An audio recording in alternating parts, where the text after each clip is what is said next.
Maligayang pagbabalik sa book movie recaps. Ang ating itatampok na pelikula ay ang Deadpool and Wolverine na kaka-release lang ngayong 2024. Kaya mag-relax na at mag-enjoy. Simulan na natin ang Tagalog recap. Ang pelikula ay nagsimula sa nakaraan ni Wade Wilson sa Deadpool 2, na ginamit ang time travel device ni Cable upang maibalik muli ang buhay ng kanyang girlfriend na si Vanessa. Noong 2018 siya ay naglakbay mula sa kanyang Earth 10005 papunta sa Earth 616, o tinatawag na Sacred Timeline upang sumali sa Avengers. Sa kanyang interview kay Happy Hogan, sinabi niya na kailangan niyang may mapaggamitan ng kanyang abilidad at nang magkaroon siya ng importansya sa kanyang girlfriend, subalit ipinaliwanag ni Happy Hogan na ang pagiging Avengers ay hindi dahil kailangan nila ito, kundi dahil kailangan sila ng mga tao. Nang tumayo si Happy ay napagtanto na ni Wade na rejected siya sa Avengers. Bago matapos ang pag-uusap nila ay sinabihan siya na hanapin ang kanyang sariling lugar at maging masaya.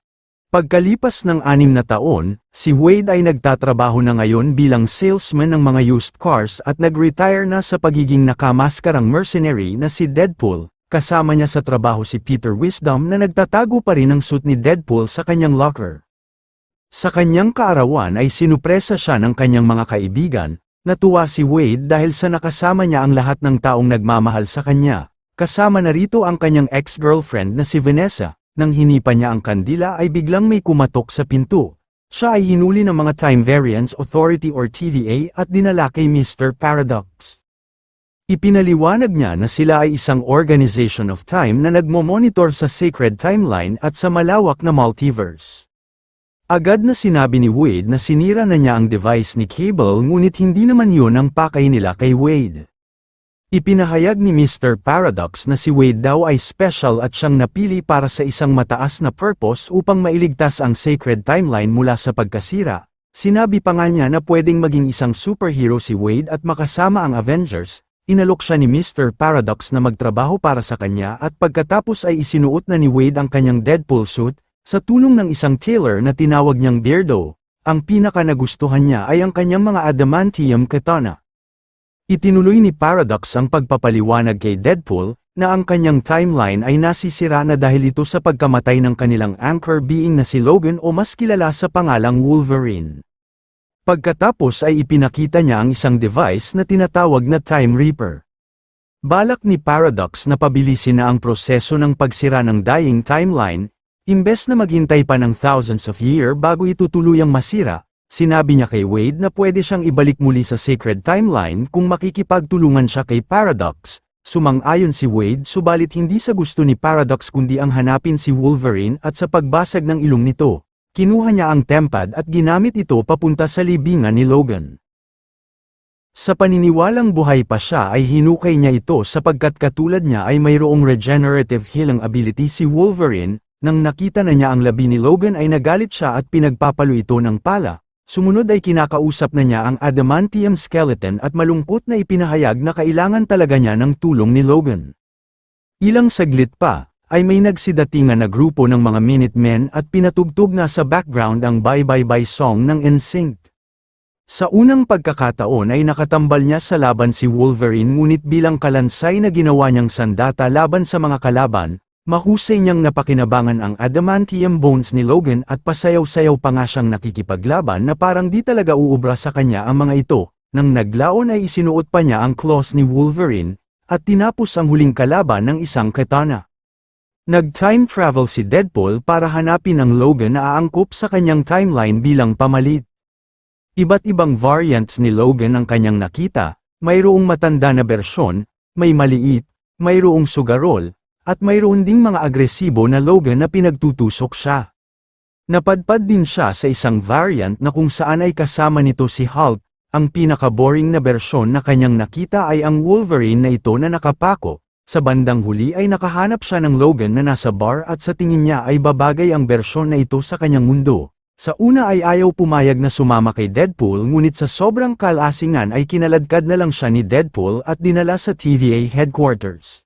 Sinabihan siya ni Paradox na ang anchor being ay hindi pwedeng mapalitan at ang masakit pa dito ay nadala niya ang pinakamasamang Wolverine na variant dahil sa pinabayaan nito ang kanyang mga kasamahan sa kanyang timeline. Nang nalaman ni Deadpool na kumikilos si Paradox na hindi alam ng kanyang mga superior ay agad na ipinadala ni Paradox sina Wade at Logan sa Void kung saan itinatapon ang mga walang silbi.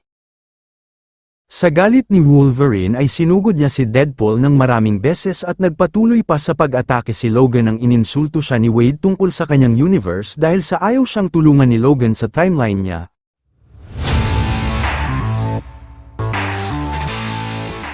Pagkalipas na mahabang sagupaan nila ay ipinaliwanag ni Deadpool na kung makakabalik sila sa TVA headquarters ay maaari nilang mabago ang masaklap na nakaraan na nangyari sa kanyang universe. Ilang saglit pa ay may nagpakitang misteryosong lalaki na pumihil sa kanilang pag-aaway. Kasunod nito ay napalibutan na sila ng mga mutant scavenger sa pamumuno ni Pyro at kasama pa ang kapatid ni Logan na si Sabretooth. Sa una ay inakala ni Deadpool na si Captain America ang lalaki at hinihintay niyang sabihin ang katagang Avengers Assemble, subalit siya pala si Johnny o ang Human Torch. Inatake niya si Pyro ngunit si Pyro ay may mutant ability na kayang makontrol ang apoy at hinigop lang nito ang powers ni Johnny hanggang madrain at nahulog.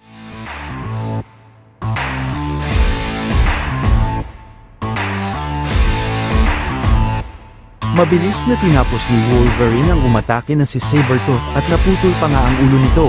Inutusan ni Pyro si Toad, na ginamit ang magnet upang mahuli ang dalawang mutants at ikinulong ang tatlo sa cage.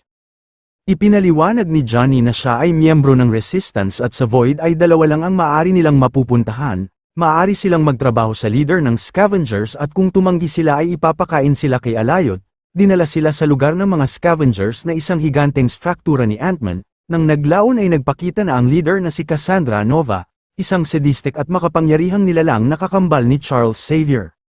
Sa sobrang kulit ni Deadpool ay ipinahamak niya si Johnny at sinabing maraming nabanggit ang lalaki ng mga detalye na nakainsulto kay Cassandra.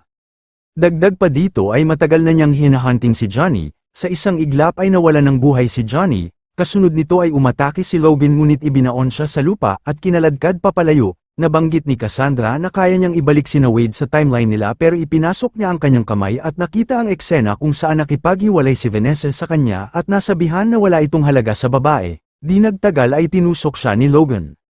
At hinagisan pa ng dagger ni Deadpool subalit baliwala lang ito kay Cassandra. Nang paparating na si Alayot ay nagsitago na ang lahat. Nakahanap si Logan ng isang lumang kagamitan na ginamit nila upang makatakas at napadpad sa borderline. Naalala ni Logan ang tungkol sa Resistance na nabanggit ni Johnny kaya nagdesisyon sila na hanapin ang mga ito para makatulong sa pagbalik nila sa TVA headquarters. Sa kanilang paglalakad ay nakilala nila si Nicepool na hinahanap ang kanyang alagang aso na si Dogpool, na pag-interesan pa nga ni Wade ang gold pistol nito at nais makuha subalit hindi pumayag si Nicepool. Sa tulong ni Nicepool ay napag-alaman na nila ang kinaroroonan ng Resistance at pinagamit na din ang kanyang sasakyan.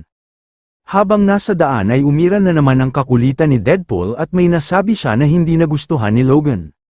Lumalabas na si Deadpool ay hindi sigurado na maaayos pa ang mundo ni Logan, ipinakita niya ang larawan ng kanyang mga kaibigan at sinabi na sila ang dahilan kung bakit siya nagsinungaling. Sinabi ni Logan na wala siyang pake at sinabihan na rin si Wade na kahit kailan ay hindi nito maililigtas ang mundo dahil sa ang kanyang relasyon mismo ay hindi niya masolusyonan. Sa pagkagalit sa isa't isa ay nag-away na naman ang dalawa.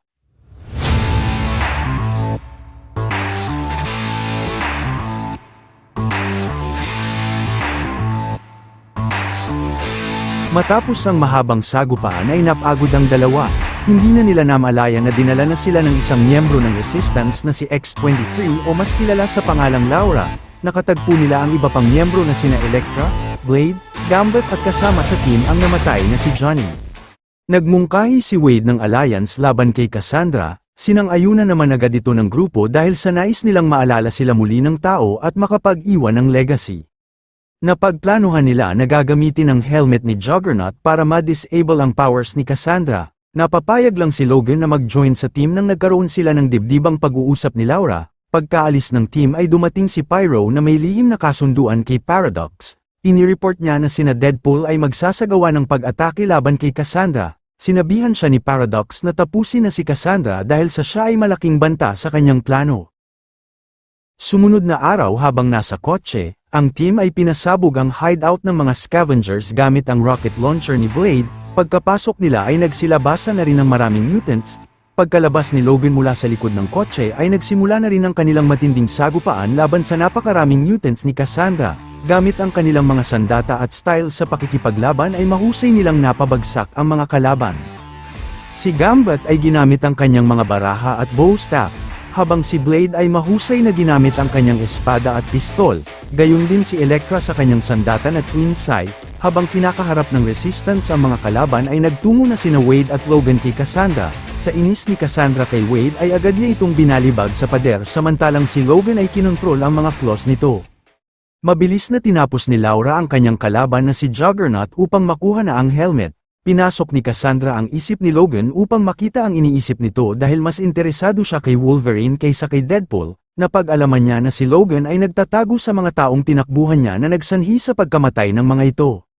Nagmadali na si Laura na ibigay ang helmet subalit nahila siya ng isang mutant, maswerte namang naihagis niya ang bag na may helmet at kinuha ito ni Deadpool. Ilang saglit pa ay hindi na malaya ni Cassandra na naisuot na pala sa kanya ang helmet at na-disable na ang kanyang powers. Sinabi ni Wade na pabalikin na sila sa kanilang timeline, ngunit tumawa lang si Cassandra at ipinahayag na hindi niya magagawa yun hanggat suot pa niya ang helmet. Habang nagtatalo ang dalawa ay binaril ni Pyro si Cassandra. Nang lumapit ito ay agad siyang pinatulog ni Logan. Nahaharap na sa delikadong sitwasyon si Cassandra kaya nagdesisyon si Logan na tanggalin na ang helmet at binanggit na gagawin niya ito dahil sa mahal niya ang kakambal nito na si Charles Xavier. Pagkaalis ng helmet ay pinagaling nito ang kanyang mga sugat at gamit ang sling ring na may Infinity Stones ay nagbukas siya ng portal. Habang nakikipag-unahan ng dalawa kay Alayot, ang mga resistance ay matapang pa rin na nagpatuloy sa pakikipaglaban ng kanilang buong lakas hanggang sa naabot na nila Wade ang portal at bumagsak sa harap ng kanyang best friend na si Peter Wisdom. Sa TVA headquarters ay malapit nang matapos ang Time Reaper kaya nagmadali si Paradox na pigilan sina Logan sa pagsira nito. Nalaman ni Cassandra ang mga plano ni Paradox kaya nagtungo siya sa timeline ni Wade at doon na tinapos si Pyro. Pinasok niya ang isip ni Paradox at nalaman kung paano gamitin ang Time Reaper, pinatalsik niya sina Logan at Wade, at nagpatuloy sa TVA upang gawin ang kanyang planong pagsira sa lahat ng timeline hanggang ang Void na lang ang may iwan sa mundo. Nang naka-recover na ang dalawa ay nakita nilang nakabukas pa rin ang portal. Laking tuwa ni Deadpool nang nakita niyang lumabas si Dogpool ngunit napamura nang nakita si Nicepool. Kasunod nito ay naamoy ni Wolverine na may paparating na maraming Deadpool. Pinapunta ni Cassandra ang napakaraming Deadpool mula sa Void upang pigilan ang dalawa sa pagsabotahe sa kanyang mga plano. Nang pinagbabaril ni Ladypool si Wade ay panangharang niya si Nicepool sa inaakalang ito ay mayroong regenerative healing ability ngunit sa kasamaang palad ay namatay si Nicepool. Kinuha niya ang dalawang gold pistol nito at isinuot na rin ni Logan ang kanyang maskara. Matapang na hinarap ng dalawa ang lahat ng mga Deadpool na nasa paligid at nagpatuloy pa nga hanggang sa loob ng bus. Napabagsak nila ang lahat ng mga ito ngunit agaw eksena ang bulinggit na Deadpool na tumatawa, ilang saglit lang ay agad na nakabangon ng lahat dahil sa kanilang healing ability, napahinto na lamang ang sagupaan nang dumating si Peter na best friend ni Deadpool. Habang pinagkakaguluhan ng mga Deadpool si Peter ay nagpunta na ang dalawa sa TVA headquarters. Sinimulan na ni Cassandra na gamitin ang Time Reaper, huli na ang lahat ng dumating sina Logan. Pinilit ni Logan si Paradox na sabihin ang paraan para mapahinto ito. Ipinaliwanag niya na ang tanging paraan ay ma-disrupt ito sa pamamagitan na pag-short circuit sa feeds ng matter at antimatter. Winarningan niya ang dalawa na magre-resulta ito sa pagkamatay ng kung sino man ang magiging bridge para ma-short circuit ang Time Reaper. Nag-volunteer si Logan na siya na ang mag-short circuit sa Time Reaper dahil sa wala na siyang mababalikan pa. Ipinahayag naman ni Wade na matagal na niyang hinintay ang kanilang team-up at sinabihan si Logan na siya ang the best Wolverine. Pagkasara ni Logan sa pinto ay pinukpok siya ng fire extinguisher ni Wade at nilock ang pinto. Sinabi ni Wade na gagawin niya ito dahil sa kanyang mga kaibigan at nais niyang siya mismo ang magliligtas sa kanila. Nahirapan si Wade na maabot ang isa pang pole at malapit nang maubos ang oras, buti na lang at nakapasok si Logan at hinawakan niya ang kamay ni Wade at tinusok ang pole. Sa lakas ng enerhiya nito ay nasira ang kasuotan ni Logan habang si Cassandra ay pilit na kinukumpleto ang proseso, sa tulong ng kanilang mga kaibigan ay nakahugot sila ng lakas at nasira ang Time Reaper na kasama si Cassandra sa pagsabog. Dumating si Hunter B-15 upang arestuhin si Paradox, sina Wolverine at Deadpool ay nakaligtas at ipinaalam kay Wade na nailigtas nito ang kanyang mundo at napigilan ang timeline sa pagkasira. humingi ng pabor si Wade kay Hunter B-15 na iligtas ang kanilang mga kaibigan sa Void. Sinabi ni Hunter B-15 na ang history ni Logan ay di na maaring baguhin sapagkat ito ang legacy niya kung bakit siya naging hero at wala nang dapat pang baguhin.